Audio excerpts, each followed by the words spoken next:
ਦਿਸ਼ਾ ਪਰਿਵਰਤਨ ਦੇ ਸਾਡੇ ਦਰਸ਼ਕਾਂ ਨੂੰ ਜੈ ਮਸੀਹ ਦੀ। ਤੁਹਾਡਾ ਸਾਰਿਆਂ ਦਾ ਸਾਡੇ ਅੱਜ ਦੇ ਅਧਿਐਨ ਪ੍ਰੋਗਰਾਮ ਦੇ ਵਿੱਚ ਸਵਾਗਤ ਹੈ। ਸਾਡੇ ਅਧਿਐਨ ਪ੍ਰੋਗਰਾਮ ਦੇ ਵਿੱਚ ਸ਼ਾਮਿਲ ਹੋਣ ਦੇ ਲਈ ਤੁਹਾਡਾ ਸਾਰਿਆਂ ਦਾ ਬਹੁਤ-ਬਹੁਤ ਧੰਨਵਾਦ। ਆਸ਼ਾ ਕਰਦੇ ਹਾਂ ਕਿ ਤੁਸੀਂ ਸਾਰੇ ਪ੍ਰਭੂ ਯਿਸੂ ਮਸੀਹ ਜੀ ਦੇ ਵਿੱਚ ਰਾਜੀ ਖੁਸ਼ੀ ਨਾਲ ਹੋਵੋਗੇ। ਦੋਸਤੋ, ਅਸੀਂ ਪਿਛਲੇ ਕਈ ਦਿਨਾਂ ਤੋਂ ਇੱਕ ਆਸਵੰਦ ਪਰਵਰਿਸ਼ ਬਾਰੇ ਸਿੱਖਦੇ ਆ ਰਹੇ ਹਾਂ। ਅਸੀਂ ਸਿੱਖ ਰਹੇ ਹਾਂ ਕਿ ਸਾਨੂੰ ਆਪਣੇ ਬੱਚਿਆਂ ਦਾ ਪਾਲਣ ਪੋਸ਼ਣ ਕਿਵੇਂ ਕਰਨਾ ਚਾਹੀਦਾ ਹੈ ਅਤੇ ਅਸੀਂ ਆਪਣੇ ਬੱਚਿਆਂ ਨੂੰ ਕਿਵੇਂ ਪ੍ਰਭੂ ਪਰਮੇਸ਼ਵਰ ਦੇ ਵਿੱਚ ਅੱਗੇ ਵਧਾ ਸਕਦੇ ਹਾਂ। ਹੁਣ ਤੱਕ ਅਸੀਂ ਇਹ ਸਿੱਖਿਆ ਹੈ ਕਿ ਬੱਚਿਆਂ ਦਾ ਸਹੀ ਤਰੀਕੇ ਦੇ ਨਾਲ ਪਾਲਣ ਪੋਸ਼ਣ ਕਰਨਾ ਕੋਈ ਆਸਾਨ ਕੰਮ ਨਹੀਂ ਹੈ। ਇਹ ਬਹੁਤ ਹੀ ਚੁਣੌਤੀਪੂਰਨ ਜ਼ਿੰਮੇਵਾਰੀ ਹੈ ਅਤੇ ਪਰਮੇਸ਼ਵਰ ਸਾਨੂੰ ਚਾਹੁੰਦਾ ਹੈ ਕਿ ਅਸੀਂ ਇਸ ਚੁਣੌਤੀ ਨੂੰ ਸਵੀਕਾਰ ਕਰੀਏ, ਕਿਉਂਕਿ ਇਸ ਦੇ ਵਿੱਚ ਪਰਮੇਸ਼ਵਰ ਦੀ ਬਰਕਤ ਹੈ ਅਤੇ ਬੱਚੇ ਪਰਮੇਸ਼ਵਰ ਵੱਲੋਂ ਸਾਨੂੰ ਦਿੱਤਾ ਗਿਆ ਵਰਦਾਨ ਹੈ।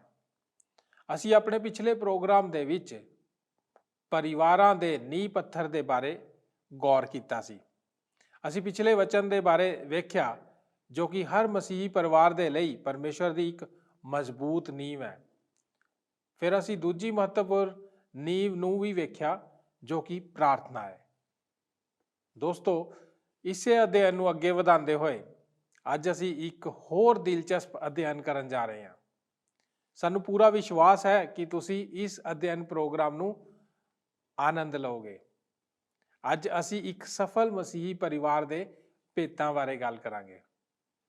ਤਾਂ ਫਿਰ ਕੀ ਤੁਸੀਂ ਤਿਆਰ ਹੋ ਅੱਜ ਦੇ ਵਚਨ ਨੂੰ ਸਿੱਖਣ ਦੇ ਲਈ? ਅੱਜ ਦੇ ਪ੍ਰੋਗਰਾਮ ਦੀ ਰੂਪਰੇਖਾ ਇਸ ਤਰ੍ਹਾਂ ਹੋਵੇਗੀ। ਨੰਬਰ 1, ਮਸੀਹੀ ਲੰਬਾ ਸਮਾਂ ਜਿਉਂਦੇ ਅਤੇ ਤੰਦਰੁਸਤ ਜ਼ਿੰਦਗੀਆਂ ਜਿਉਂਦੇ ਹਨ। ਨੰਬਰ 2, ਮਸੀਹੀ ਆਪਣੇ ਕੰਮਾਂ ਵਿੱਚ ਜ਼ਿਆਦਾ ਸਫਲ ਹੁੰਦੇ ਹਨ। ਨੰਬਰ 3, ਮਸੀਹੀ ਉਹਨਾਂ ਦੀਆਂ ਕਦਰਾਂ ਕੀਮਤਾਂ ਨੂੰ ਦੂਸਰਿਆਂ ਤੱਕ ਪਹੁੰਚਾਉਣ ਵਿੱਚ ਬਿਹਤਰ ਯੋਗ ਹੁੰਦੇ ਹਨ। ਨੰਬਰ 4, ਪ੍ਰਾਰਥਨਾ ਕਾਰਜਸ਼ੀਲ ਹੁੰਦੀ ਹੈ। ਨੰਬਰ 5, ਸਾਨੂੰ ਸ਼ਿਕਾਰ ਹੋਏ ਲੋਕਾਂ ਵਾਂਗ ਅਧਿਕਾਰੀਕਰਨ ਤੋਂ ਰੁਕਣ ਦੀ ਲੋੜ ਹੈ। ਸਾਨੂੰ ਦੂਸਰਿਆਂ ਦੇ ਸਾਹਮਣੇ ਨੀਵੇਂ ਹੋਣ ਤੋਂ ਰੁਕਣ ਦੀ ਲੋੜ ਹੈ। ਸਾਨੂੰ ਆਪਣੇ ਘਰਾਣਿਆਂ ਉੱਤੇ ਇੱਕ ਪੀੜ੍ਹੀ ਵਜੋਂ ਤੱਕਣ ਦੀ ਲੋੜ ਹੈ। ਸਾਨੂੰ ਇੱਕ ਈਸ਼ਵਰੀ ਵਿਰਾਸਤ ਦੇ ਆਰੰਭ ਬਣਨ ਦੀ ਲੋੜ ਹੈ। ਸਾਨੂੰ ਪ੍ਰਾਰਥਨਾ ਕਰਨ ਦੀ ਲੋੜ ਹੈ। ਮਸੀਹੀ ਅਮਰੀਕਨ ਘਰਾਣੇ ਦਾ ਬਦਲਦਾ ਸੁਭਾਅ ਅਤੇ ਉਸ ਦੀ ਤਸਵੀਰ ਜੋ ਕਿ ਮੀਡੀਆ ਦੇ ਦੁਆਰਾ ਪ੍ਰਗਟ ਕੀਤੀ ਗਈ ਹੈ, ਇਸ ਨੂੰ ਇੱਕ ਫਿਲਮ ਵਿੱਚ ਉਜਾਗਰ ਕੀਤੇ ਜਾਣ ਨਾਲੋਂ ਵੱਧ ਕਦੇ ਵੀ ਨਹੀਂ ਦਰਸਾਇਆ ਗਿਆ, ਜਿਸ ਦਾ ਨਾਂ ਸੀ ਦਾ ਬ੍ਰਾਡੀ ਬੰਚ। ਪੈਰਾਮਾਉਂਟ ਨਾਂ ਦੀ ਕੰਪਨੀ ਨੂੰ ਇੱਕ ਕੋਸ਼ਿਸ਼ ਵਜੋਂ ਇੱਕ ਫਿਲਮ ਤਿਆਰ ਕੀਤੀ ਤਾਂ ਕਿ ਉਹ ਟੈਲੀਵਿਜ਼ਨ ਦੀਆਂ ਮੂਲ ਲੜੀਆਂ ਨੂੰ ਇਸ ਦੇ 60 ਅਤੇ 70 ਦੇ ਦਹਾਕਿਆਂ ਦੇ ਵਿੱਚ ਉਸ ਨੂੰ ਬਾਹਰ ਕੱਢੇ ਅਤੇ ਇਸ ਨੂੰ 90 ਦੇ ਦਹਾਕਿਆਂ ਦੇ ਨਾਲ ਜੋੜੇ। ਪੈਰਾਮਾਉਂਟ ਕੰਪਨੀ ਨੂੰ ਇਸ ਫਿਲਮ ਵਿੱਚ ਅਮਰੀਕਨ ਘਰਾਣੇ ਦੇ ਸੰਪੂਰਨ ਤਸਵੀਰ ਨੂੰ ਅੱਜ ਕੱਲ੍ਹ ਦੇ ਯੁੱਗ ਵਿੱਚ ਪੇਸ਼ ਕਰਨ ਦੇ ਲਈ 12 ਤੋਂ ਲੈ ਕੇ 14 ਮਿਲੀਅਨ ਡਾਲਰ ਖਰਚ ਕੀਤੇ ਗਏ ਸਨ। ਉਦੋਂ ਪੈਰਾਮਾਉਂਟ ਕੰਪਨੀ ਨੂੰ ਇਸ ਫਿਲਮ ਲਈ, ਜਿਸ ਨੂੰ ਇਸ ਲੜੀ ਦੇ ਦੁਆਰਾ ਸ਼ਰੂਡ ਨੇ ਲਿਖਿਆ ਸੀ, ਉਹਨਾਂ ਨੇ ਇਸ ਲਿਖਤ ਦਾ ਇਨਕਾਰ ਕੀਤਾ ਸੀ ਕਿਉਂਕਿ ਉਹਨਾਂ ਨੂੰ ਆਖਿਆ ਸੀ ਕਿ ਇਹ ਤਾਂ ਬਹੁਤ ਜ਼ਿਆਦਾ ਅੱਛੀ ਹੈ।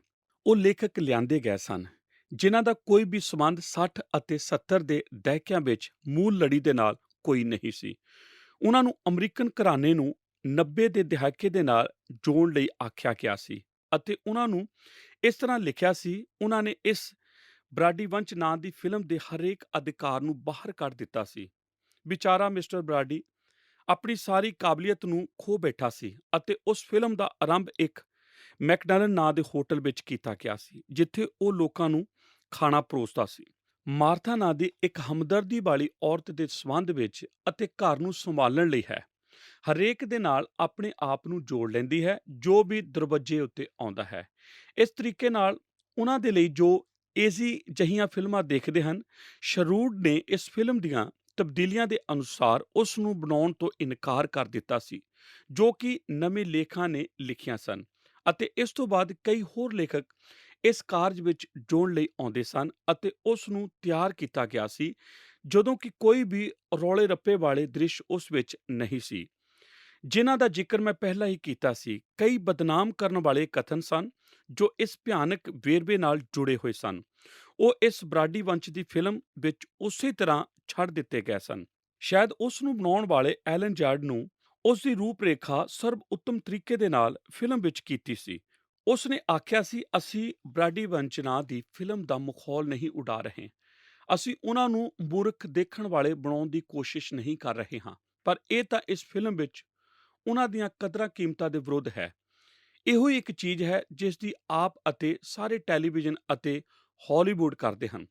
ਸਭ ਭੈੜੀਆਂ ਕਦਰਾਂ ਕੀਮਤਾਂ ਨੂੰ ਸਿੱਧਾ ਉੱਚਾ ਚੁੱਕਣਾ ਅਤੇ ਉਸ ਨੂੰ ਤਰੱਕੀ ਬਖਸ਼ਣਾ, ਬਿਲਕੁਲ ਇਹ ਹਰੇਕ ਦੀਆਂ ਕਦਰਾਂ ਕੀਮਤਾਂ ਹਨ। ਜੇਕਰ ਅਸੀਂ ਉਸ ਉੱਤੇ ਵਿਸ਼ਵਾਸ ਕਰ ਲਈਏ ਜੋ ਕੁਝ ਉਹ ਸਾਨੂੰ ਪਿਛਲੇ ਕਈ ਸਾਲਾਂ ਤੋਂ ਆਖਦੇ ਆ ਰਹੇ ਹਨ, ਅਸੀਂ ਜੋ ਕਿ ਮਸੀਹੀ ਹਾਂ, ਤਦ ਅਸੀਂ ਆਪਣੇ ਸਿਰ ਹਾਰ ਦੇ ਬਲ ਝੁਕਾ ਲੈਂਦੇ ਹਾਂ। ਅਸੀਂ ਇਹ ਵਿਸ਼ਵਾਸ ਕਰਦੇ ਹਾਂ ਕਿ ਪਰਿਵਾਰਿਕ ਕਦਰਾਂ ਕੀਮਤਾਂ ਜੋ ਉਸ ਮੂਲ ਬਰਾਡੀ ਬੰਚ ਵਿੱਚ ਮੌਜੂਦ ਹਨ, ਉਹ ਹੁਣ ਮਰ ਚੁੱਕੀਆਂ ਹਨ ਅਤੇ ਇਹ ਪਰਿਵਾਰ ਜੇਕਰ ਪੂਰੀ ਤਰ੍ਹਾਂ ਉਹਨਾਂ ਨੂੰ ਬਾਹਰ ਕੱਢ ਦਿੱਤਾ ਜਾਏ, ਇਸ ਵੱਧ ਰਹੀ ਜਨਸੰਖਿਆ ਵਿੱਚੋਂ, ਜੋ ਕਿ ਮਸੀਹੀ ਘਰਾਣੇ ਜਿਸ ਵਿੱਚ ਅਸਫਲ ਰਹਿੰਦੇ ਹਨ, ਉਹ ਕਦਰਾਂ ਕੀਮਤਾਂ ਜੋ ਸਾਡੇ ਪਿਤਾਵਾਂ ਅਤੇ ਪੜਦਾਦਿਆਂ ਨੇ, ਜਿਨ੍ਹਾਂ ਨੇ ਇਸ ਉੱਤੇ ਵਿਸ਼ਵਾਸ ਕੀਤਾ ਸੀ, ਉਹਨਾਂ ਨੇ ਸਾਨੂੰ ਨੀਵਾਂ ਵਿਖਾਇਆ ਹੈ। ਅਤੇ ਜ਼ਰੂਰੀ ਹੈ ਕਿ ਅਸੀਂ ਸਾਰੇ ਇਸ ਸਮਾਜ ਵਿੱਚ ਗਿਰ ਜਾਈਏ ਅਤੇ ਆਪਣੇ ਘਰਾਂ ਦੇ ਵਿੱਚ ਠੀਕ ਉਸੇ ਤਰ੍ਹਾਂ ਮਿਲੀਏ ਜਿਸ ਤਰ੍ਹਾਂ ਹਰੇਕ ਜਿਉਣ ਦੀ ਤਾਂਘ ਰੱਖਦਾ ਹੈ। ਅੱਜ ਮੈਂ ਫਿਰ ਆਪ ਨੂੰ ਇੱਕ ਭੇਦ ਦੱਸਣ ਵਾਸਤੇ ਹਾਂ। ਬਿਹਤਰ ਹੈ ਕਿ ਤੁਸੀਂ ਧਿਆਨ ਨਾਲ ਸੁਣੋ, ਕਿਉਂਕਿ ਆਪ ਇਸ ਨੂੰ ਵੱਡੇ ਵੱਡੇ ਪਰਿਵਾਰਿਕ ਮਹਿਰਾਂ ਤੋਂ ਨਹੀਂ ਸੁਣੋਗੇ, ਜਾਂ ਫਿਰ ਆਪ ਇਸ ਨੂੰ ਅਖਬਾਰਾਂ ਵਿੱਚ ਨਹੀਂ ਪੜ੍ਹੋਗੇ ਅਤੇ ਨਾ ਹੀ ਇਸ ਨੂੰ ਟੈਲੀਵਿਜ਼ਨ ਉੱਤੇ ਦੇਖੋਗੇ। ਮਸੀਹੀ ਘਰਾਣਾ ਜਿੰਦਾ ਹੈ ਅਤੇ ਤੰਦਰੁਸਤ ਹੈ। ਮਸੀਹੀ ਘਰਾਣਾ ਸਿਰਫ ਫਲਵੰਤ ਹੀ ਨਹੀਂ ਹੋ ਰਿਹਾ, ਇਸ ਨੂੰ ਤਾਂ ਵਿਗਿਆਨਿਕ ਤੌਰ ਤੇ ਅਧਿਐਨ ਕੀਤਾ ਗਿਆ ਹੈ ਅਤੇ ਸਮਾਜਿਕ ਵਿਗਿਆਨੀਆਂ, ਜਿਨ੍ਹਾਂ ਨੇ ਇਸ ਦਾ ਅਧਿਐਨ ਸਾਡੇ ਅੱਜ ਦੇ ਜ਼ਮਾਨੇ ਵਿੱਚ ਕੀਤਾ ਹੈ, ਉਹ ਉਸ ਬਾਰੇ ਹੈਰਾਨ ਹੋ ਚੁੱਕੇ ਹਨ ਜੋ ਕੁਝ ਉਹਨਾਂ ਨੇ ਖੋਜਿਆ ਹੈ। ਮਾਰ ਐਨੀ ਖੈਰੀਅਨ ਨੇ ਇਹਨਾਂ ਕੁਝ ਖੋਜਾਂ ਬਾਰੇ ਲਿਖਿਆ ਸੀ। ਇਹ ਸੰਦੇਸ਼, ਜਿਸ ਦਾ ਨਾਂ ਸੀ ਇਹ ਅੱਛਾ ਵਿਸ਼ਵਾਸ ਕਰੋ ਅਤੇ ਅੱਛਾ ਜੀਵਨ ਜੀਓ, ਇਸ ਵਿੱਚ ਉਸ ਨੇ ਇਹ ਸਾਬਤ ਕੀਤਾ ਹੈ, ਕਲੀਸਿਆ ਦੀ ਸੰਗਤ ਵਿੱਚ ਇਤਵਾਰ ਦੀ ਸਵੇਰ ਨੂੰ ਕਿਸੇ ਵੀ ਮਨੁੱਖ ਨੂੰ ਲੈ ਆਓ ਅਤੇ ਉਸ ਨੂੰ ਇੱਕ ਪੜੋਸੀ ਵਜੋਂ ਲਓ ਜੋ ਕਿ ਘਰ ਵਿੱਚ ਬੈਠਾ ਹੈ, 2 ਪੌਂਡ ਦੀ ਐਤਵਾਰ ਦੀ ਅਖਬਾਰ ਲਈ ਆਪਣੀ ਆਰਾਮ ਕੁਰਸੀ ਵਿੱਚ ਬੈਠਾ ਪੜ ਰਿਹਾ ਹੈ। ਆਓ, ਇਹ ਦੋਵੇਂ ਇੱਕੋ ਹੀ ਕੰਮ ਤੇ ਹਨ ਅਤੇ ਇੱਕੋ ਹੀ ਤਰ੍ਹਾਂ ਦੀਆਂ ਤਨਖਾਹਾਂ ਲੈਂਦੇ ਹਨ।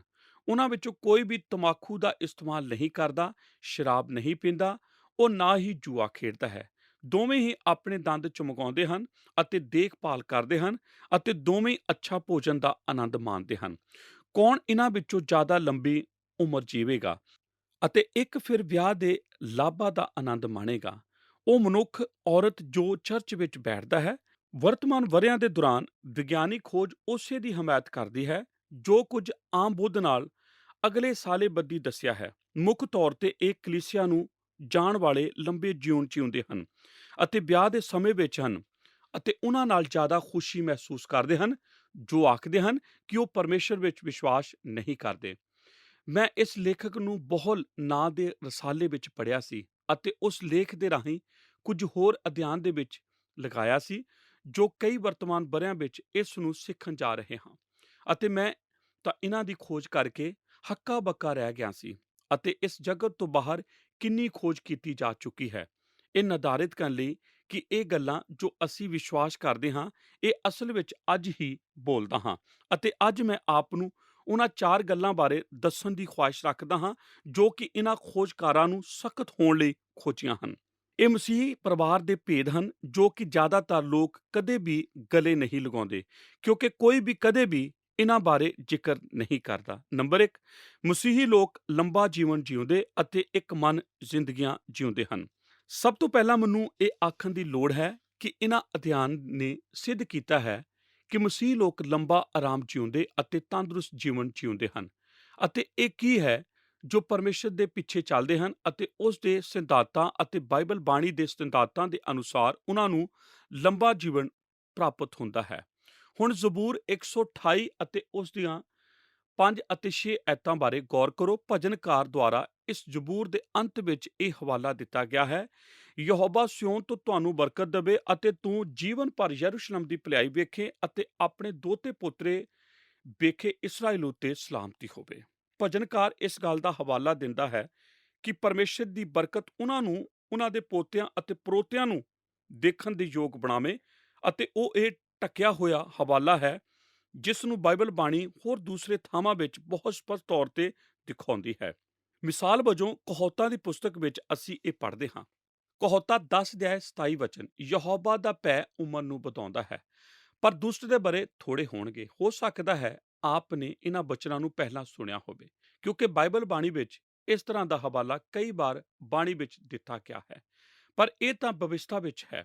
ਇਹ ਤਾਂ ਕੂਸ਼ ਦੀ ਪੁਸਤਕ 20 ਅਧਿਆਇ 12 ਐਤ ਵਿੱਚ ਇਸ ਤਰ੍ਹਾਂ ਹੈ, ਤੂੰ ਆਪਣੇ ਪਿਤਾ ਔਰ ਆਪਣੀ ਮਾਤਾ ਦਾ ਆਦਰ ਕਰ, ਤਾਂ ਜੋ ਤੇਰੇ ਦਿਨ ਉਸ ਭੂਮੀ ਉੱਤੇ ਜਿਹੜੀ ਯਹੋਵਾ ਤੇਰਾ ਪਰਮੇਸ਼ਰ ਤੈਨੂੰ ਦਿੰਦਾ ਹੈ ਲੰਮੇ ਹੋਣ।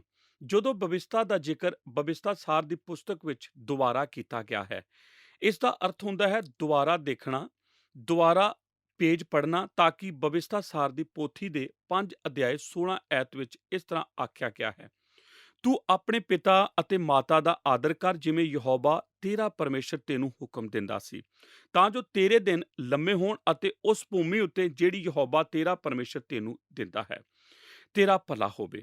ਹੁਣ ਪੁਰਾਣੇ ਨੇਮ ਵਿੱਚ ਦੋ ਹਵਾਲਿਆਂ ਦੇ ਬਾਰੇ ਰੋਚਕ ਗੱਲ ਇਹ ਹੈ ਕਿ ਪਾਲੂਸ ਰਸੂਲ ਨਵੇਂ ਨੇਮ ਵਿੱਚ ਇਹਨਾਂ ਨੂੰ ਲੈਂਦਾ ਹੈ, ਜਦੋਂ ਕਿ ਉਹ ਇਫਸੀਆਂ ਦੀ ਪੁਸਤਕ ਵਿੱਚ ਲਿਖ ਰਿਹਾ ਹੈ, ਅਤੇ ਉਹ ਇੱਕ ਬਿਰਤਾਂਤ ਇਸ ਵਿੱਚ ਜੋੜਦਾ ਹੈ ਜੋ ਕਿ ਪੁਰਾਣੇ ਨੇਮ ਵਿੱਚ ਨਹੀਂ ਪਾਇਆ ਜਾਂਦਾ, ਕਿਉਂਕਿ ਇਫਸੀਆਂ ਦੀ ਪੱਤਰੀ 6 ਅਧਿਆਇ 2 ਐਤ ਦੇ ਬਚਨਾਂ ਵਿੱਚ ਉਹ ਇਹ ਸਰਵੇਖਣ ਕਰਦਾ ਹੈ ਕਿ ਇਹ ਹੁਕਮ ਜੋ ਕਿ ਤੁਹਾਡੇ ਬਾਰੇ ਹੈ, ਇਹ ਬਾਈਬਲ ਦੇ ਨਾਲ ਅਗਲਾ ਹੁਕਮ ਹੈ ਕਿ ਕਦੇ ਆਪਨੇ ਇਸ ਨੂੰ ਪੜ੍ਹਿਆ ਸੀ। ਇਹ ਪਹਿਲਾ ਹੁਕਮ ਵਾਅਦਿਆਂ ਦੇ ਨਾਲ ਹੈ। ਮੈਂ ਇਸ ਨੂੰ ਸੈਂਕੜੋਂ ਵਾਰ ਪੜ੍ਹ ਚੁੱਕਾ ਹਾਂ, ਅਤੇ ਜੇਕਰ ਆਪ ਇਹ ਦੇਖਣਾ ਚਾਹੁੰਦੇ ਹੋ ਕਿ ਇਸ ਦਾ ਅਰਥ ਕੀ ਹੁੰਦਾ ਹੈ, ਤਦ ਆਪ ਕੂਸ਼ ਦੀ ਪੁਸਤਕ ਦੇ 20 ਅਧਿਆਇ ਵਿੱਚ ਵਾਪਸ ਜਾ ਸਕਦੇ ਹੋ ਅਤੇ ਵੇਖ ਸਕਦੇ ਹੋ ਜੋ ਪਾਲੂਸ ਅਸਲ ਵਿੱਚ ਆਖ ਰਿਹਾ ਹੈ। ਜਿਉਂ-ਜਿਉਂ ਆਪ ਕੂਸ਼ ਦੀ ਪੁਸਤਕ ਦੇ 20 ਅਧਿਆਇ ਵਿੱਚ ਹੁਕਮਾਂ ਨੂੰ ਪੜ੍ਹਦੇ ਹੋ, ਤਾਂ ਜਦੋਂ ਆਪ ਇਸ ਹੁਕਮ ਦੇ ਕੋਲ ਆਉਂਦੇ ਹੋ, ਇਹ ਪਹਿਲਾ ਹੁਕਮ ਹੈ ਜਿਸ ਦੇ ਨਾਲ ਇੱਕ ਵਾਅਦਾ ਜੁੜਿਆ ਹੋਇਆ ਹੈ। ਇਹ ਵਾਅਦਾ ਕੀ ਹੈ? ਆਪਣੀ ਮਾਤਾ ਅਤੇ ਪਿਤਾ ਦਾ ਆਦਰ ਕਰ। ਇਹ ਵਾਅਦਾ ਇਹ ਹੈ ਤਾਂ ਕਿ ਧਰਤੀ ਉੱਤੇ ਤੇਰੇ ਦਿਨ ਲੰਬੇ ਹੋਣ। ਜਵਾਨ ਮਨੁੱਖ ਅਤੇ ਜਵਾਨ ਔਰਤਾਂ, ਜੇਕਰ ਆਪ ਜ਼ਿਆਦਾ ਅਰਸਾ ਇੱਥੇ ਰਹਿਣ ਦੀ ਖੁਆਇਸ਼ ਰੱਖਦੇ ਹੋ, ਜੇਕਰ ਆਪ ਆਪਣੇ ਜੀਵਨ ਦੀ ਲੰਬਾਈ ਨੂੰ ਵਧਾਉਣ ਦੀ ਖੁਆਇਸ਼ ਰੱਖਦੇ ਹੋ, ਤਦ ਇਸ ਨੂੰ ਪਕੜੇ ਰੱਖਣ ਦਾ ਮੇਲ ਆਪ ਦੇ ਲਈ ਇੱਕ ਬਹੁਤ ਅੱਛਾ ਵਾਅਦਾ ਪਾਇਆ ਜਾਂਦਾ ਹੈ। ਅਤੇ ਆਪਣੇ ਮਾਤਾ ਅਤੇ ਆਪਣੇ ਪਿਤਾ ਦਾ ਆਦਰ ਕਰ, ਤਾਂ ਜੋ ਇਸ ਧਰਤੀ ਉੱਤੇ ਤੇਰੇ ਦਿਨ ਲੰਬੇ ਹੋਣ। ਪਹਿਲਾ ਹੁਕਮ ਜਿਸ ਦੇ ਨਾਲ ਵਾਅਦਾ ਜੁੜਿਆ ਹੋਇਆ ਹੈ, ਇਹ ਉਹਨਾਂ ਦੇ ਜੀਵਨਾਂ ਨੂੰ ਲੰਬੇ ਸਮੇਂ ਤੱਕ ਰੱਖਣ ਦਾ ਵਾਅਦਾ ਕਰਦਾ ਹੈ ਜੋ ਪਰਮੇਸ਼ਰ ਦੀ ਬਾਣੀ ਦੇ ਅਨੁਸਾਰ ਚੱਲਦੇ ਹਨ। ਹੁਣ ਇਹ ਅਧਿਐਨ ਇਸ ਨੂੰ ਸੱਚਾ ਸਿੱਧ ਕਰਦਾ ਹੈ। ਸਮਾਜਿਕ ਵਿਗਿਆਨੀ ਯੂਨਾਨੀਆਂ ਨੂੰ ਮਸੀਹਾਂ ਅਤੇ ਗੈਰ ਮਸੀਹਾਂ ਦੋਵਾਂ ਵਿੱਚ ਕਾਬੂ ਕਰਨ ਵਾਲੇ ਨੂੰ ਇਸਤੇਮਾਲ ਕੀਤਾ ਹੈ, ਅਤੇ ਉਹ ਅਸਲ ਵਿੱਚ ਵਿਗਿਆਨਿਕ ਤੌਰ ਤੇ ਇਹ ਸਿੱਧ ਕਰਨ ਲਈ ਯੋਗ ਹੋਏ ਹਨ ਕਿ ਉਹ ਲੋਕ ਜੋ ਆਪਣੇ ਵਿਸ਼ਵਾਸ ਦਾ ਗਿਆਤ ਕਰਦੇ ਹਨ, ਉਹਨਾਂ ਦੇ ਲਈ ਦਿਲ ਦੀ ਬਿਮਾਰੀ ਦਾ ਖਤਰਾ ਘੱਟ ਹੁੰਦਾ ਹੈ।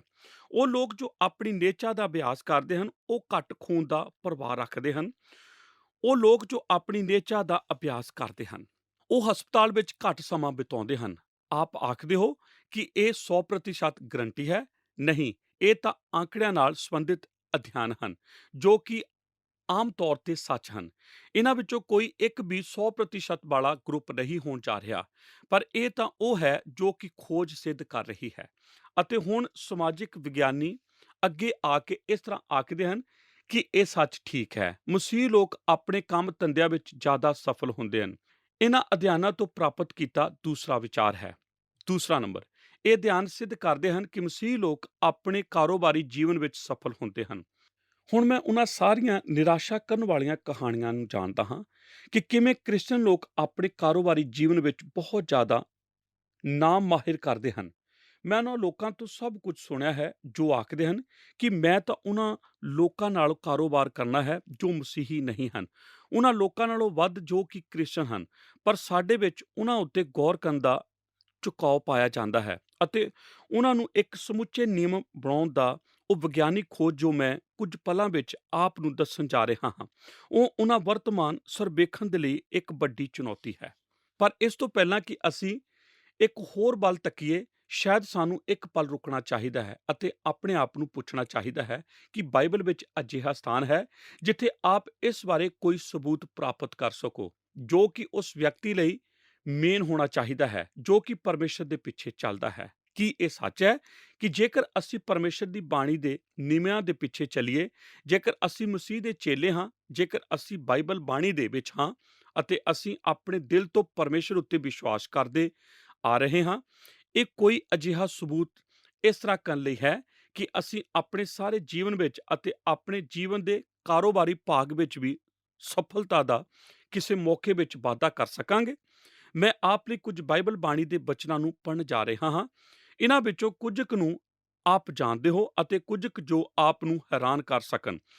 ਆਪ ਵਿੱਚ ਜ਼ਿਆਦਾਤਰ ਯਹੋਸ਼ੀਆ ਦੀ ਪੁਸਤਕ ਪਹਿਲਾ ਅਧਿਆਇ ਉਸ ਦੀ 8 ਐਤ ਦੇ ਬਚਨਾਂ ਨੂੰ ਤੋਂ ਤੁਸੀਂ ਜਾਣੂ ਹੋ, ਜਿੱਥੇ ਸਾਨੂੰ ਇਸ ਤਰ੍ਹਾਂ ਦੱਸਿਆ ਗਿਆ ਹੈ, ਇਹ ਬਵਿਸਥਾ ਦੀ ਪੋਥੀ ਤੇਰੇ ਮੂੰਹ ਤੋਂ ਕਦੀ ਵੱਖਰੀ ਨਾ ਹੋਵੇ, ਸਗੋਂ ਤੂੰ ਦਿਨ ਰਾਤ ਉਸੇ ਉੱਤੇ ਧਿਆਨ ਰੱਖ, ਤਾਂ ਜੋ ਤੂੰ ਉਹ ਸਾਰੇ ਅਨੁਸਾਰ ਜੋ ਉਸ ਵਿੱਚ ਲਿਖਿਆ ਹੈ ਚੱਲੇ ਤੇ ਉਸ ਨੂੰ ਪੂਰਾ ਕਰੇ, ਤਾਂ ਤੂੰ ਆਪਣੇ ਮਾਰਗ ਨੂੰ ਸਫਲ ਬਣਾਵੇਂਗਾ ਅਤੇ ਤੇਰਾ ਬੋਲਬਾਲਾ ਹੋਵੇਗਾ। ਜਿੱਥੋਂ ਤੱਕ ਮੈਂ ਜਾਣਦਾ ਹਾਂ ਕਿ ਇਹ ਬਾਈਬਲ ਵਿੱਚ ਇੱਕੋ ਹੀ ਇੱਕ ਐਤ ਹੈ ਜਿੱਥੇ ਕਿ ਖੁਸ਼ਹਾਲ ਅਤੇ ਸਫਲਤਾ ਇਕੱਠੇ ਵਰਣਨ ਕੀਤੇ ਗਏ ਹਨ।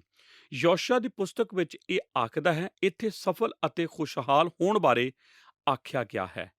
ਇਸ ਦਾ ਸੰਬੰਧ ਪਰਮੇਸ਼ਰ ਦੀ ਬਾਣੀ ਅਤੇ ਪਰਮੇਸ਼ਰ ਦੀ ਭਵਿਸ਼ਤਾ ਉੱਤੇ ਧਿਆਨ ਕਰਨ ਨਾਲ ਜੁੜਿਆ ਹੋਇਆ ਹੈ। ਜ਼ਬੂਰਾਂ ਦੀ ਪੁਸਤਕ ਵਿੱਚ ਵੀ ਇਹੋ ਹੀ ਚੀਜ਼ ਹੈ। ਆਖਰ ਵਿੱਚ ਇੱਕ ਜ਼ਬੂਰ ਨੂੰ ਠੀਕ ਉਸ ਦੇ ਨਾਲ ਹੀ ਪੜਾਂਗੇ ਅਤੇ ਕਦੇ ਵੀ ਨਹੀਂ ਸਮਝਾਂਗੇ। ਬਸ ਆਪ ਇਸ ਨੂੰ ਦੁਬਾਰਾ ਕਦੇ ਨਹੀਂ ਕਰੋਗੇ ਜੇਕਰ ਆਪ ਧਿਆਨਪੂਰਵਕ ਉਸ ਨੂੰ ਸਮਝੋਗੇ। ਜੋ ਕਿ ਮੈਂ ਪਹਿਲਾ ਜ਼ਬੂਰ ਉਸ ਦੀ ਪਹਿਲੀ 3 ਐਤ ਪੜ੍ਹਦਾ ਹਾਂ। ਉਹ ਆਖਦੇ ਹਨ, ਧੰਨ ਹੈ ਉਹ ਮਨੁੱਖ ਜਿਹੜਾ ਦੁਸ਼ਟ ਦੀ ਮੱਤ ਉੱਤੇ ਨਹੀਂ ਚੱਲਦਾ, ਨਾ ਪਾਪੀਆਂ ਦੇ ਰਾਹ ਵਿੱਚ ਖੜਾ ਰਹਿੰਦਾ ਹੈ, ਨਾ ਮੁਖੌਲੀਆਂ ਦੀ ਝੁੰਡੀ ਵਿੱਚ ਬਹਿੰਦਾ ਹੈ, ਪਰ ਉਹ ਯਹੋਵਾ ਦੀ ਭਵਿਸ਼ਤਾ ਵਿੱਚ ਮਗਨ ਰਹਿੰਦਾ ਹੈ ਅਤੇ ਦਿਨ ਰਾਤ ਉਸ ਦੀ ਭਵਿਸ਼ਤਾ ਉੱਤੇ ਧਿਆਨ ਕਰਦਾ ਹੈ। ਉਹ ਤਾਂ ਉਸ ਬ੍ਰਿਸ਼ ਵਰਗਾ ਹੋਵੇਗਾ ਜੋ ਪਾਣੀਆਂ ਦੀਆਂ ਨਦੀਆਂ ਉੱਤੇ ਲਾਇਆ ਹੋਇਆ ਹੈ, ਜਿਹੜਾ ਰੋਜ਼ ਸਿਰ ਆਪਣਾ ਫਲ ਦਿੰਦਾ ਹੈ, ਜਿਹਦੇ ਪੱਤੇ ਨਹੀਂ ਕੁਮਲਾਉਂਦੇ ਅਤੇ ਜੋ ਕੁਝ ਉਹ ਕਰੇ ਸੋ ਸਫਲ ਹੁੰਦਾ ਹੈ। ਕਿ ਆਪ ਨੂੰ ਕਦੇ ਇਜਾਜ਼ਤ ਸੀ ਅਤੇ ਇੱਥੇ ਲਿਖਿਆ ਗਿਆ ਹੈ 3 ਐਤ ਵਿੱਚ, ਅਤੇ ਜੋ ਕੁਝ ਵੀ ਉਹ ਕਰਦਾ ਹੈ ਉਹ ਸਫਲ ਹੋਵੇਗਾ। ਆਪ ਯੂਸਫ ਨੂੰ ਪੁਰਾਣੇ ਨੇਮ ਵਿੱਚ ਯਾਦ ਕਰੋ। ਉਹ ਮੇਰੇ ਪੁਰਾਣੇ ਨੇਮ ਦੇ ਮਨ ਭਾਊ ਆਦਮੀਆਂ ਵਿੱਚੋਂ ਇੱਕ ਹੈ। ਜਦੋਂ ਯੂਸਫ ਨੂੰ ਇਸਮਾਈਲੀਆਂ ਦੁਆਰਾ ਮਿਸਰ ਵਿੱਚ ਵੇਚਿਆ ਗਿਆ ਸੀ, ਉਹ ਉੱਥੇ ਦਾ ਗੁਲਾਮ ਬਣ ਗਿਆ ਸੀ। ਕਿ ਆਪ ਨੂੰ ਇਹ ਯਾਦ ਹੈ? ਉਤਪੱਤੀ 39 ਅਧਿਆਇ ਉਸ ਦੀਆਂ 1 ਅਤੇ 2 ਐਤਾਂ ਵਿੱਚ ਬਾਈਬਲ ਬਾਣੀ ਯੂਸਫ ਬਾਰੇ ਇਸ ਤਰ੍ਹਾਂ ਆਖਦੀ ਹੈ, ਹੁਣ ਯੂਸਫ ਨੂੰ ਮਿਸਰ ਵਿੱਚ ਲਿਆਂਦਾ ਗਿਆ ਅਤੇ ਪੋਟੀਪੋਰਾ ਜੋ ਅਧਿਕਾਰੀ ਸੀ ਅਤੇ ਉਹ ਜਲਾਦਾਂ ਦਾ ਸਰਦਾਰ ਸੀ, ਅਤੇ ਇੱਕ ਮਿਸਰੀ ਉਸ ਨੂੰ ਉਹਨਾਂ ਨੂੰ ਇਸਮਾਈਲੀਆਂ ਤੋਂ ਖਰੀਦ ਲਿਆ। ਉਹ ਉਸ ਨੂੰ ਉੱਥੇ ਲਿਆਏ ਸਨ। ਅੱਗੇ ਆਖਿਆ ਗਿਆ ਹੈ, ਅਤੇ ਯਹੋਵਾ ਯੂਸਫ ਦੇ ਨਾਲ ਸੀ ਅਤੇ ਇੱਕ ਸਫਲ ਮਨੁੱਖ ਸੀ। ਉਹ ਆਪਣੇ ਮਾਲਿਕ ਦੇ ਘਰ ਵਿੱਚ ਸੀ ਅਤੇ ਉਸ ਦੇ ਮਾਲਿਕ ਨੇ ਵੇਖਿਆ ਕਿ ਪਰਮੇਸ਼ਰ ਉਸ ਦੇ ਨਾਲ ਸੀ, ਅਤੇ ਉਸ ਨੇ ਜੋ ਕੁਝ ਵੀ ਕੀਤਾ, ਪਰਮੇਸ਼ਰ ਯਹੋਵਾ ਨੇ ਉਸ ਨੂੰ ਆਪਣੇ ਹੱਥ ਵਿੱਚ ਸਫਲ ਕੀਤਾ। ਬਾਈਬਲ ਸ਼ਬਦਿਕ ਤੌਰ ਤੇ ਆਖਦੀ ਹੈ ਕਿ ਯੂਸਫ ਇੱਕ ਸਫਲ ਮਨੁੱਖ ਅਤੇ ਖੁਸ਼ਹਾਲ ਮਨੁੱਖ ਸੀ, ਅਤੇ ਇਹ ਤਾਂ ਬਹੁਤ ਹੀ ਸਰ ਸੀ। ਉਹ ਇਸ ਕਰਕੇ ਸੀ ਕਿਉਂਕਿ ਯਹੋਵਾ ਉਸ ਦੇ ਨਾਲ ਸੀ। ਇਹੋ ਹੀ ਬਾਈਬਲ ਬਾਣੀ ਆਖਦੀ ਹੈ। ਹੁਣ ਜੇਕਰ ਆਪ ਪਿੱਛੇ ਜ਼ਬੂਰ 128 ਦੇ ਵਚਨ ਕੋਲ ਆਓ, ਤਦ ਆਪ ਇਸ ਨੂੰ ਇਸ ਵਚਨ ਦੇ ਨਾਲ ਦੁਬਾਰਾ ਜੋੜਿਆ ਗਿਆ ਦੇਖ ਸਕਦੇ ਹੋ। ਜ਼ਬੂਰ 128 ਉਸ ਦੀ ਪਹਿਲੀ ਐਤ ਉੱਤੇ ਗੌਰ ਕਰੋ, ਅਤੇ ਫਿਰ ਚੌਥੀ ਐਤ ਉੱਤੇ, ਮੁਬਾਰਕ ਹੈ ਹਰੇਕ ਜੋ ਯਹੋਵਾ ਦਾ ਭੈ ਮੰਨਦਾ ਹੈ ਅਤੇ ਉਸ ਦੀਆਂ ਮਾਰਗਾਂ ਉੱਤੇ ਚੱਲਦਾ ਹੈ। ਵੇਖੋ ਉਹ ਮਨੁੱਖ ਮੁਬਾਰਕ ਹੋਵੇਗਾ ਜੋ ਯਹੋਵਾ ਦਾ ਭੈ ਮੰਨਦਾ ਹੈ। ਮੈਂ ਨਹੀਂ ਜਾਣਦਾ ਜੇਕਰ ਆਪ ਇਸ ਨੂੰ ਓਨਾ ਸੁਣਦੇ ਹੋਵੋ ਜਿੰਨਾ ਇਸ ਨੂੰ ਸੁਣਨਾ ਚਾਹੀਦਾ ਹੈ, ਪਰ ਮੈਂ ਆਪ ਨੂੰ ਉੱਚੀ ਆਵਾਜ਼ ਵਿੱਚ ਇਹ ਆਖ ਦਵਾਂ, ਪਰਮੇਸ਼ਰ ਆਪਣੇ ਬਾਲਕਾਂ ਨੂੰ ਆਸ਼ੀਸ਼ ਦੇਣੀ ਪਸੰਦ ਕਰਦਾ ਹੈ। ਉਹ ਉਹਨਾਂ ਨੂੰ ਮੁਬਾਰਕ ਕਰਨਾ ਪਸੰਦ ਕਰਦਾ ਹੈ ਜੋ ਉਸ ਦੇ ਆਪਣੇ ਹਨ, ਅਤੇ ਪਰਮੇਸ਼ਰ ਦੀ ਬਰਕਤ ਕੁਝ ਇਹੋ ਜਿਹੀ ਹੈ ਜੋ ਉਸ ਹੱਦ ਦੇ ਨਾਲ ਜਾਂਦੀ ਹੈ ਜਦੋਂ ਆਪ ਉਸ ਦੇ ਨਾਲ ਚੱਲਦੇ ਹੋ। ਪਰਮੇਸ਼ਰ ਆਪਣੇ ਖੁਦ ਦੇ ਲੋਕਾਂ ਨੂੰ ਬਰਕਤ ਦੇਣੀ ਪਸੰਦ ਕਰਦਾ ਹੈ। ਜੋ ਆਪ ਆਖਦੇ ਹੋ, ਜੀ ਹਾਂ, ਕਿ ਇਹ ਅੰਕੜਿਆਂ ਦੇ ਆਧਾਨ ਵਿੱਚ ਮੌਜੂਦ ਹੈ, ਉਸ ਨੂੰ ਸੁਣੋ ਜੋ ਮੈਂ ਸਿੱਖ ਚੁੱਕਾ ਹਾਂ। ਇੱਕ ਸਰਵੇਖਣ ਜੋ ਕਿ ਕੌਨ ਹੈਰੀ ਇੰਟਰਨੈਸ਼ਨਲ ਦੇ ਦੁਆਰਾ ਕੀਤਾ ਗਿਆ ਸੀ, ਜੋ ਕਿ ਨਿਊਯਾਰਕ ਸ਼ਹਿਰ ਦੇ ਇੱਕ ਕਾਰਜਸ਼ੀਲ ਖੋਜ ਦੀ ਕੰਪਨੀ ਹੈ ਅਤੇ ਜੋ ਇੱਕ ਮਾਨਾ ਗਵਰਨਮੈਂਟ ਸਕੂਲ ਦੇ ਨਾਲ ਜੁੜੀ ਹੋਈ ਹੈ। ਉਸ ਨੇ ਇਹ ਪ੍ਰਗਟ ਕੀਤਾ ਸੀ ਕਿ 136 ਲੋਕਾਂ ਦੇ ਉਪ ਪ੍ਰਧਾਨ ਲੋਕਾਂ ਦੀ ਇੱਕ ਟੋਲੀ ਵਿੱਚ, ਜੋ ਕਿ ਮੁੱਖ ਕਾਰਪੋਰੇਸ਼ਨ ਦੇ ਉਪ ਪ੍ਰਧਾਨ ਹਨ, ਉਹਨਾਂ ਵਿੱਚੋਂ 99% ਆਪਣੀ ਨੇਚਾ ਵਿੱਚ ਕਾਰਜਸ਼ੀਲ ਸਨ। 87% ਉਹਨਾਂ ਵਿੱਚੋਂ ਉਹਨਾਂ ਦੇ ਇੱਕੋ ਹੀ ਅਤੇ ਸਿਰਫ ਇੱਕੋ ਹੀ ਜੀਵਨ ਸਾਥੀ ਦੇ ਨਾਲ ਵਿਆਹੇ ਹੋਏ ਸਨ, ਅਤੇ 92% ਦੋ ਮਾਪਿਆਂ ਵਾਲੇ ਪਰਿਵਾਰ ਦੇ ਦੁਆਰਾ ਪਾਲੇ ਪੋਛੇ ਗਏ ਸਨ। ਜਿੰਗ ਜੰਗਲਰ ਇਸ ਨਾਲ ਸਹਿਮਤ ਸਨ। ਉਹ ਆਪਣੀਆਂ ਪੁਸਤਕਾਂ ਵਿੱਚੋਂ ਇੱਕ ਵਿੱਚ ਲਿਖਦਾ ਹੈ, ਕਲੀਸਿਆ ਸਾਡੇ ਜੀਵਨ ਦੇ ਹਰੇਕ ਖੇਤਰ ਦੇ ਵਿੱਚ ਜੁੜੀ ਹੋਈ ਹੈ। ਨਿਗਮ ਜਗਤ ਵਿੱਚ ਉਹ ਜੋ ਕਿ ਨੇਚਾ ਰੱਖਦੇ ਹਨ ਉਹਨਾਂ ਨਾਲੋਂ ਬਿਹਤਰ ਕਾਰਜਗੁਜ਼ਾਰੀ ਕਰਦੇ ਹਨ ਜੋ ਨੇਚਾ ਨਹੀਂ ਰੱਖਦੇ। ਇੱਕ ਰਸਾਲੇ ਨੇ ਇੱਕ ਖੁਲਾਸਾ ਕੀਤਾ ਸੀ 75% ਮੁੱਖ ਕਾਰਜਕਾਰੀ ਅਧਿਕਾਰੀਆਂ ਵਿੱਚੋਂ ਜੋ ਕਿ 500 ਕੰਪਨੀਆਂ ਦੇ ਮੁੱਖ ਕਾਰਜਕਾਰੀ ਅਧਿਕਾਰੀ ਹਨ ਦਾਅਵਾ ਕਰਦੇ ਹਨ ਕਿ ਉਹ ਕਲੀਸਿਆ ਦੇ ਨਾਲ ਜੁੜੇ ਹੋਏ ਹਨ ਅਤੇ ਉਹ ਇਸ ਨੂੰ ਇੱਕ ਹੱਦ ਤੱਕ ਇਸ ਦਾ ਇਸ਼ਾਰਾ ਵੀ ਕਰਦੇ ਹਨ ਕਿ ਇਹ ਉਹਨਾਂ ਦੀਆਂ ਪ੍ਰਾਪਤੀਆਂ ਉਹਨਾਂ ਕਦਰਾਂ ਕੀਮਤਾਂ ਦਾ ਨਤੀਜਾ ਸਨ ਜਿਹੜੀਆਂ ਕਿ ਉਹਨਾਂ ਨੇ ਕਲੀਸਿਆ ਵਿੱਚ ਜਾਂ ਤਾਂ ਬਾਈਬਲ ਵਿੱਚ ਸਿੱਖੀਆਂ ਸਨ। ਇਹ ਜਿੰਗ ਜੰਗਲਰ ਦੁਆਰਾ ਲਿਖੀ ਪੁਸਤਕ ਪਰਿਵਾਰ ਦੀਆਂ ਜ਼ਰੂਰਤਾਂ ਨਾਂ ਦੀ ਪੁਸਤਕ 879 ਸਫ਼ੇ ਉੱਤੇ ਲਿਖਿਆ ਗਿਆ ਹੈ। ਆਪ ਗੌਰ ਕਰੋ ਉਹ ਗੱਲ ਜਿਹੜੀ ਕਿ ਵਿਸ਼ਵਾਸੀ ਹੁੰਦੇ ਹੋਇਆਂ ਸਾਡੇ ਲਈ ਬਹੁਤ ਮਹੱਤਵਪੂਰਨ ਹੈ ਉਹ ਇਹ ਹੈ ਕਿ ਅਸੀਂ ਇੱਕ ਪਲ ਦੇ ਲਈ ਰੁਕਦੇ ਹਾਂ ਅਤੇ ਆਖ ਦਿੰਦੇ ਹਾਂ ਕਿ ਅਸੀਂ ਤਾਂ ਇਹ ਸਭ ਨੂੰ ਸੁਣਦੇ ਆ ਰਹੇ ਹਾਂ ਜੋ ਸਾਡੇ ਕੋਲ ਬਾਹਰ ਦੇ ਦੂਸਰੇ ਪਾਸਿਓਂ ਆਉਂਦਾ ਹੈ। ਭਾਵ ਉਹਨਾਂ ਲੋਕਾਂ ਤੋਂ ਜੋ ਸਾਡੇ ਵੱਲ ਤੱਕਦੇ ਹਨ ਅਤੇ ਸਾਨੂੰ ਨੀਵਾਂ ਦਿਖਾਉਂਦੇ ਹਨ। ਇਹ ਚੀਜ਼ ਹਰ ਵਾਰ ਆਪ ਦੇ ਦੇਖਦੇ ਹੋਏ ਜੋ ਕਿ ਇੱਕ ਸੱਚੇ ਮਸੀਹੀ ਵਜੋਂ ਅਸੀਂ ਇੱਕ ਫਿਲਮ ਜਾਂ ਇੱਕ ਟੈਲੀਵਿਜ਼ਨ ਦੀ ਲੜੀ ਵਿੱਚ ਦੇਖਦੇ ਹਾਂ। ਉਹਨਾਂ ਨੂੰ ਹਮੇਸ਼ਾ ਹੀ ਨਾ ਪੁਨਰ ਹੋਣ ਦੀ ਰੋਸ਼ਨੀ ਵਿੱਚ ਦਿਖਾਇਆ ਜਾਂਦਾ ਹੈ ਜੋ ਕਿ ਧਰਤੀ ਦੇ ਉੱਤੇ ਨਾ ਸਫਲ ਹੋਣ ਵਰਗੇ ਲੋਕ ਹੋਣ ਅਤੇ ਇਹ ਤਾਂ ਬਸ ਸੱਚ ਨਹੀਂ ਹੈ। ਬਾਈਬਲ ਆਖਦੀ ਹੈ ਕਿ ਉਹ ਮਨੁੱਖ ਅਤੇ ਔਰਤਾਂ ਜੋ ਕਿ ਪਰਮੇਸ਼ਰ ਦੀ ਬਾਣੀ ਦੇ ਸਿਧਾਂਤਾਂ ਦੇ ਪਿੱਛੇ ਚੱਲਦੇ ਹਨ ਉਹਨਾਂ ਦੇ ਕੋਲ ਇਹ ਪਰਮੇਸ਼ਰ ਵੱਲੋਂ ਆਸ ਕਰਨ ਦਾ ਹਰ ਇੱਕ ਕਾਰਨ ਹੈ ਕਿ ਉਹ ਉਹਨਾਂ ਨੂੰ ਬਰਕਤ ਦੇਵੇ ਅਤੇ ਉਹ ਆਪਣੇ ਜੀਵਨ ਦੀਆਂ ਕੋਸ਼ਿਸ਼ਾਂ ਦੇ ਵਿੱਚ ਸਫਲ ਹੋਣ ਅਤੇ ਮੈਂ ਵਿਸ਼ਵਾਸ ਕਰਦਾ ਹਾਂ ਆਪਣੇ ਪੂਰੇ ਦਿਲ ਨਾਲ ਪਰਮੇਸ਼ਰ ਆਪਣੇ ਲੋਕਾਂ ਨੂੰ ਬਰਕਤ ਦੇਣੀ ਪਸੰਦ ਕਰਦਾ ਹੈ। ਨੰਬਰ 3 ਮਸੀਹੀ ਲੋਕ ਆਪਣੀਆਂ ਕਦਰਾਂ ਕੀਮਤਾਂ ਨੂੰ ਦੂਸਰਿਆਂ ਤੱਕ ਪਹੁੰਚਾਉਣ ਦੇ ਲਈ ਬਿਹਤਰ ਯੋਗ ਹੁੰਦੇ ਹਨ। ਤੀਸਰੀ ਗੱਲ ਇਹ ਅਧਿਐਨ ਸਿੱਧ ਕਰਦੇ ਹਨ ਕਿ ਮਸੀਹੀ ਲੋਕ ਉਹਨਾਂ ਦੀਆਂ ਕਦਰਾਂ ਕੀਮਤਾਂ ਨੂੰ ਆਪਣੇ ਬੱਚਿਆਂ ਤੱਕ ਬਿਹਤਰ ਢੰਗ ਨਾਲ ਉਹਨਾਂ ਲੋਕਾਂ ਤੋਂ ਪਹੁੰਚਾਉਂਦੇ ਹਨ ਜੋ ਕਿ ਮਸੀਹੀ ਨਹੀਂ ਸਨ। ਇਸ ਦਾ ਕੋਈ ਫਰਕ ਨਹੀਂ ਪੈਂਦਾ ਕਿ ਉਹਨਾਂ ਦੀਆਂ ਕਦਰਾਂ ਕੀਮਤਾਂ ਕੁਝ ਵੀ ਕਿਉਂ ਨਾ ਰਹੀਆਂ ਹੋਣ। ਜ਼ਬੂਰ 128 ਉਸ ਦੀ 3 ਐਤ ਵਿੱਚ ਪਰਿਵਾਰਿਕ ਏਕਤਾ ਦੀ ਇੱਕ ਤਸਵੀਰ ਉਲਕੀ ਗਈ ਹੈ ਕਿ ਆਪ ਇਸ ਨੂੰ ਤੱਕ ਚੁੱਕੋ। ਇੱਥੇ ਆਖਿਆ ਗਿਆ ਹੈ ਤੇਰੀ ਪਤਨੀ ਇੱਕ ਫਲਵੰਤ ਬੇਲ ਦੀ ਤਰ੍ਹਾਂ ਹੋਵੇਗੀ ਜੋ ਠੀਕ ਤੇਰੇ ਘਰ ਦੇ ਦਿਲ ਦੇ ਵਿਚਕਾਰ ਬਸੇਗੀ। ਤੇਰੇ ਬਾਲਕ ਉਹਨਾਂ ਜਤੂਨਾਂ ਦੇ ਬੂਟਿਆਂ ਦੀ ਤਰ੍ਹਾਂ ਤੇਰੀ ਮੇਜ਼ ਦੇ ਦੁਆਲੇ ਹੋਣਗੇ। ਇਹ ਇੱਕ ਕਿਹੋ ਜਿਹੀ ਤਸਵੀਰ ਹੈ। ਤੇਰੀ ਬੋਟੀ ਫਲਦਾਰ ਦਾਖ ਵਾਂਗੂ ਹੋਵੇਗੀ ਤੇਰੇ ਘਰ ਦੇ ਅੰਦਰ। ਤੇਰੇ ਬੱਚੇ ਜੈਤੂਨ ਦੇ ਬੂਟਿਆਂ ਵਾਂਗੂ ਤੇਰੀ ਮੇਜ਼ ਦੇ ਆਲੇ ਦੁਆਲੇ ਹੋਣਗੇ। ਬਾਈਬਲ ਆਖਦੀ ਕਿ ਸੱਚਮੁੱਚ ਮਸੀਹੀ ਲੋਕ ਜੋ ਸੱਚਮੁੱਚ ਆਪਣਾ ਭਰੋਸਾ ਮਸੀਹ ਵਿੱਚ ਕਰ ਚੁੱਕੇ ਹਨ ਉਹਨਾਂ ਕੋਲ ਉਹ ਪਾਉਣ ਦਾ ਇੱਕ ਮੌਕਾ ਹੈ ਜਿਸ ਨੂੰ ਕੁਝ ਲੋਕ ਇੱਕ ਘੜੀ ਦੇ ਤੌਰ ਤੇ ਨਿਰਤੰਤ ਵਜੋਂ ਆਖਦੇ ਹਨ। ਉਹਨਾਂ ਦੇ ਕੋਲ ਆਪਣੀਆਂ ਉਹਨਾਂ ਦੀਆਂ ਕਦਰਾਂ ਕੀਮਤਾਂ ਨੂੰ ਦੂਸਰੀਆਂ ਪੀੜ੍ਹੀਆਂ ਤੱਕ ਪਹੁੰਚਾਉਣ ਦਾ ਇੱਕ ਮੌਕਾ ਹੈ ਇੱਕ ਤੋਂ ਬਾਅਦ ਇੱਕ ਪੀੜ੍ਹੀ ਤੱਕ। ਜਦੋਂ ਪਿਛਲੇ ਦਿਨਾਂ ਵਿੱਚ ਮੇਰੇ ਕੋਲ ਆ ਕੇ ਕਿਸੇ ਪਿਤਾ ਦੀ ਉਸ ਨਿਰਾਸ਼ ਦੀ ਕਹਾਣੀ ਨੂੰ ਦੱਸਦੇ ਸਨ ਜਾਂ ਫਿਰ ਇੱਕ ਮਾਂ ਦੇ ਬਾਰੇ ਜੋ ਕਿ ਪਰਮੇਸ਼ਰ ਤੋਂ ਦੂਰ ਹੋ ਕੇ ਉਹਨਾਂ ਨੇ ਆਪਣੇ ਜੀਵਨ ਨੂੰ ਇੱਕ ਸ਼ਾਹੀ ਤਰੀਕੇ ਦੇ ਨਾਲ ਉਲਝਾ ਲਿਆ ਸੀ ਅਤੇ ਕੁਝ ਸਮੇਂ ਬਾਅਦ ਉਹਨਾਂ ਦੇ ਬੱਚਿਆਂ ਵਿੱਚੋਂ ਇੱਕ ਠੀਕ ਇਸੇ ਤਰ੍ਹਾਂ ਕਰਦਾ ਹੈ ਉਹ ਅਕਸਰ ਆ ਕੇ ਆਖਦੇ ਹਨ ਜੀ ਹਾਂ ਕਿ ਉਹੀ ਹੀ ਨਹੀਂ ਜੋ ਕਿ ਬਾਈਬਲ ਆਖਦੀ ਹੈ ਕਿ ਪੇਮਾਂ ਦੇ ਪਾਪ ਉਹਨਾਂ ਦੇ ਬੱਚਿਆਂ ਉੱਤੇ ਦੂਸਰੀ ਅਤੇ ਤੀਸਰੀ ਪੀੜ੍ਹੀ ਤੋਂ ਲਿਜਾਏ ਜਾਂਦੇ ਹਨ। ਇਹ ਇਸ ਐਤ ਦਾ ਹਵਾਲਾ ਦੇਣਾ ਪਸੰਦ ਕਰਦੇ ਹਨ ਅਤੇ ਮੈਂ ਵਿਸ਼ਵਾਸ ਕਰਦਾ ਹਾਂ ਕਿ ਇੱਕ ਅਸਲੀਅਤ ਵਿੱਚ ਸੱਚਾਈ ਹੈ ਕਿ ਸਾਡੇ ਬੱਚੇ ਸਾਡੀਆਂ ਖੁਦ ਦੀਆਂ ਗਲਤੀਆਂ ਕਰਕੇ ਅਕਸਰ ਦੁੱਖ ਉਠਾਉਂਦੇ ਹਨ।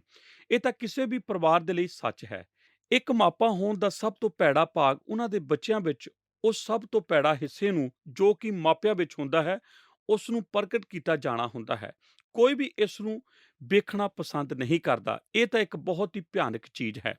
ਪਰ ਮੈਂ ਹੈਰਾਨ ਹੁੰਦਾ ਹਾਂ ਜੇਕਰ ਆਪ ਨੇ ਇਸ ਐਤ ਦੇ ਬਾਕੀ ਹਿੱਸੇ ਨੂੰ ਪੜ੍ਹਿਆ ਹੋਵੇ ਕਿਉਂਕਿ ਉਹ ਐਤ ਜੋ ਕਿ ਅਣਆਗਿਆਕਾਰੀ ਮਾਪਿਆਂ ਦੇ ਬੱਚਿਆਂ ਦੇ ਪਾਪਾਂ ਨੂੰ ਉਚਿਤ ਠਹਿਰਾਉਣ ਦੇ ਲਈ ਜਿਸ ਦਾ ਹਵਾਲਾ ਦਿੱਤਾ ਜਾਂਦਾ ਹੈ ਉਹ 6 ਐਤ ਦੇ ਨਾਲ ਜੁੜੀ ਹੋਈ ਹੈ। ਠੀਕ ਉਸੇ ਅਧਿਆਇ ਵਿੱਚ ਅਤੇ ਕੂਦ ਦੀ ਪੁਸਤਕ 20 ਅਧਿਆਇ ਉਸ ਦੀ 6 ਐਤ ਦੇ ਬਚਨ ਇਸ ਤਰ੍ਹਾਂ ਆਖਦੇ ਹਨ ਪਰ ਹਜ਼ਾਰਾਂ ਉੱਤੇ ਜਿਹੜੇ ਮੇਰੇ ਨਾਲ ਪ੍ਰੀਤ ਪਾਲਦੇ ਹਨ ਮੇਰੇ ਹੁਕਮਾਂ ਨੂੰ ਮੰਨਦੇ ਹਨ ਦਇਆ ਕਰਦਾ ਹਾਂ। ਅਤੇ ਇਸ ਧਾਰਨਾ ਨੂੰ ਬਵਿਸਥਾ ਸਾਰ ਦੀ ਪੁਸਤਕ 7 ਆਇਤ ਉਸ ਦੀ 9 ਐਤ ਦੇ ਵਚਨਾਂ ਵਿੱਚ ਦੁਬਾਰਾ ਦੁਹਰਾਇਆ ਗਿਆ ਹੈ ਜਿੱਥੇ ਅਸੀਂ ਇਸ ਤਰ੍ਹਾਂ ਪੜ੍ਹਦੇ ਹਾਂ ਜਾਣ ਲਓ ਕਿ ਤੁਹਾਡਾ ਪਰਮੇਸ਼ਰ ਉਹੀ ਪਰਮੇਸ਼ਰ ਹੈ ਜਿਹੜਾ ਆਪਣੀ ਗੱਲ ਦਾ ਪੱਕਾ ਪਰਮੇਸ਼ਰ ਹੈ ਅਤੇ ਨੇਮ ਦੀ ਪਾਲਣਾ ਕਰਨ ਵਾਲਾ ਹੈ ਅਤੇ ਹਜ਼ਾਰਾਂ ਪੀੜ੍ਹੀਆਂ ਤੱਕ ਉਹਨਾਂ ਉੱਤੇ ਦਇਆਵਾਨ ਹੈ ਜਿਹੜੇ ਉਸ ਦੇ ਨਾਲ ਪ੍ਰੇਮ ਕਰਦੇ ਅਤੇ ਉਸ ਦੇ ਹੁਕਮਾਂ ਨੂੰ ਮੰਨਦੇ ਹਨ। ਧੰਨਵਾਦ ਪਿਆਰੇ ਦਰਸ਼ਕੋ ਕਿ ਤੁਸੀਂ ਸਾਡੇ ਨਾਲ ਦਿਸ਼ਾ ਪਰਿਵਰਤਨ ਦੇ ਅੱਜ ਦੇ ਪ੍ਰੋਗਰਾਮ ਦੇ ਵਿੱਚ ਆਖਿਰ ਤੱਕ ਬਣੇ ਰਹੇ।